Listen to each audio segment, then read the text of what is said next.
Good morning. This is really a pleasure to be again in Athens.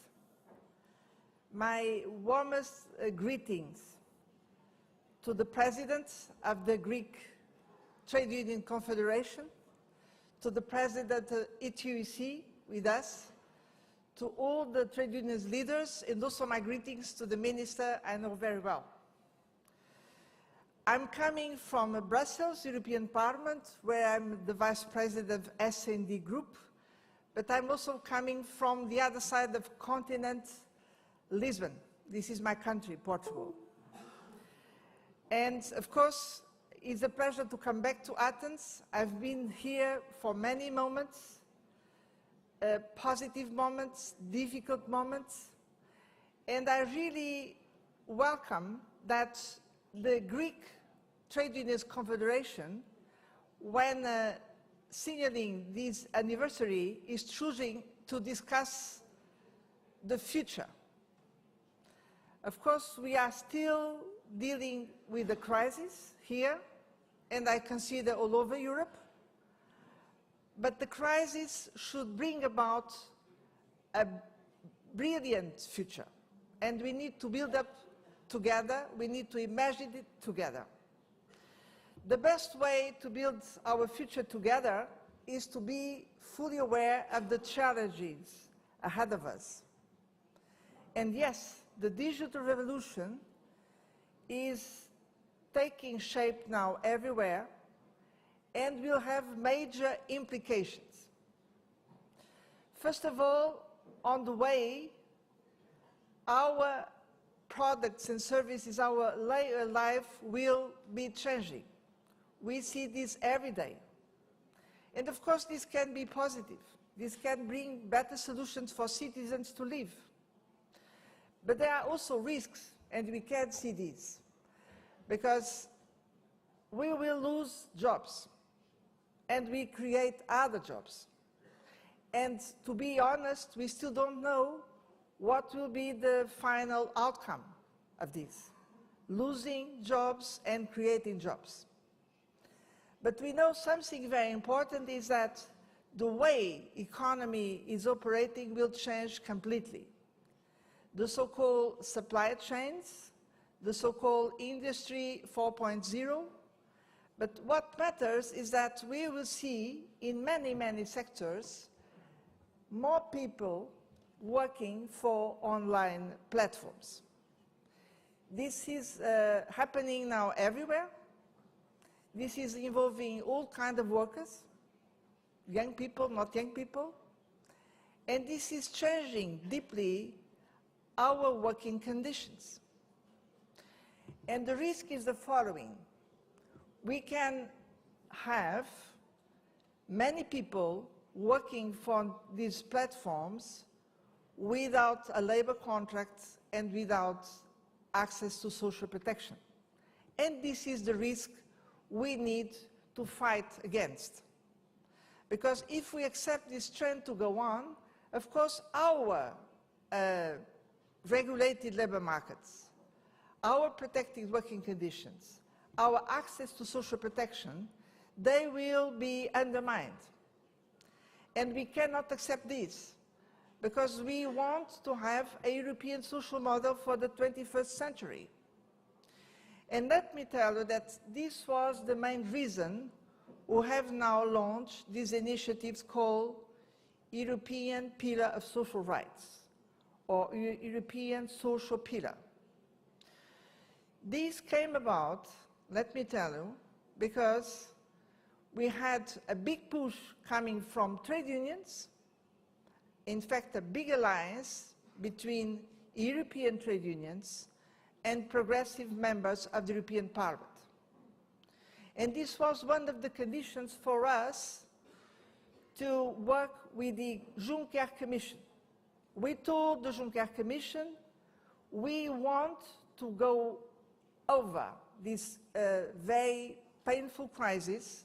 We want to prepare Europe for the new challenges with an updated European social model. So you had recently something which was a proclamation in Gothenburg where all the European institutions all governments, trade unions, social partners, parliamentarians, all of us, we have taken a commitment to implement this social pillar. So let me tell you what we should do, because we want to go much farther than just a proclamation. The first thing is to update labor law. And Rudy Luver has mentioned to this. Right now, we have on the table, being negotiated between European Parliament and Council of Ministers, very important pieces of legislation to make sure that everybody, whatever the job, has a decent labor contract, to make sure that everybody in employment, whatever the job, has full access to social protection. These are very important pieces of legislation, and yes, in the European Parliament, we would like and will push to conclude these pieces of legislation before European elections. But we know this is not enough. And we know this particularly well here in Greece. I could say also in Portugal, we know this, that if you want to improve labor, social conditions, we need to change social policy, but we also need to change economic policy, and definitely economic policy. Let me refer to the Portuguese case, where we decided to change the recipe coming from Europe. And we said that if we update wages, if we update pensions, we can have more growth, more employment, and in the end, it will be even easier to reduce the public deficit and public debt. This is a total different way to deal with fiscal responsibility and upgraded social conditions. And we hope that this so-called European semester, coordinating economic and social policies, takes this lesson for everybody, and starting here.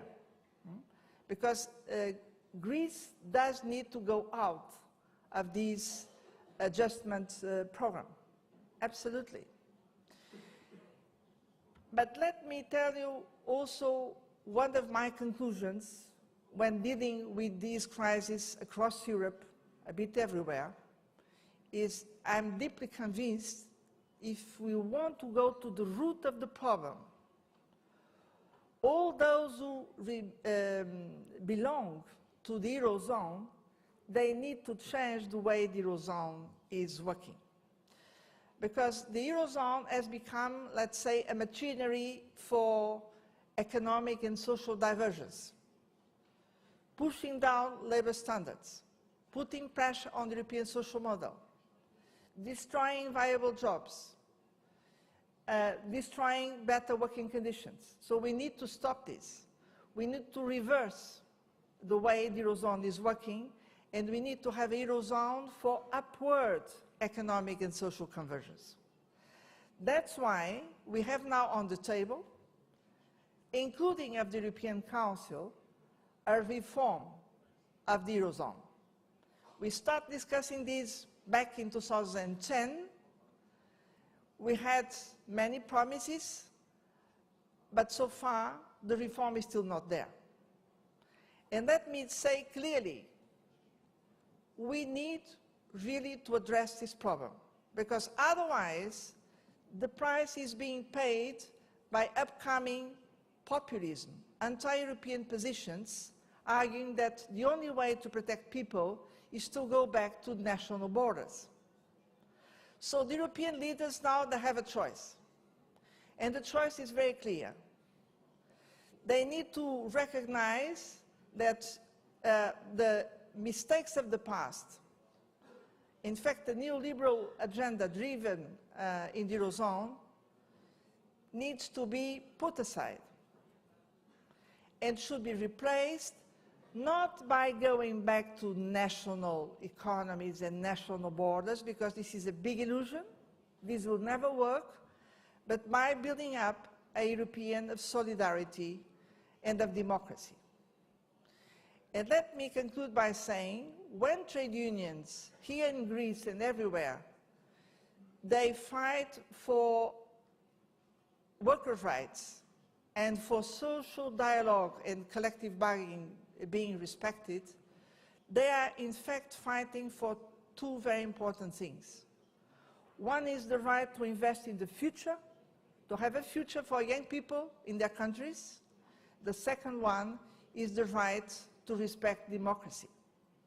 These are very important ambitions of any people of Europe. And I'm deeply convinced, and I'm concluding like that, that if we want really to have a Europe with a strong social model for the future, a real upward social convergence, we need to fully play with the card of European solidarity. So I'm coming with this card from Brussels, from Lisbon, and let's go on working together. Thank you very much.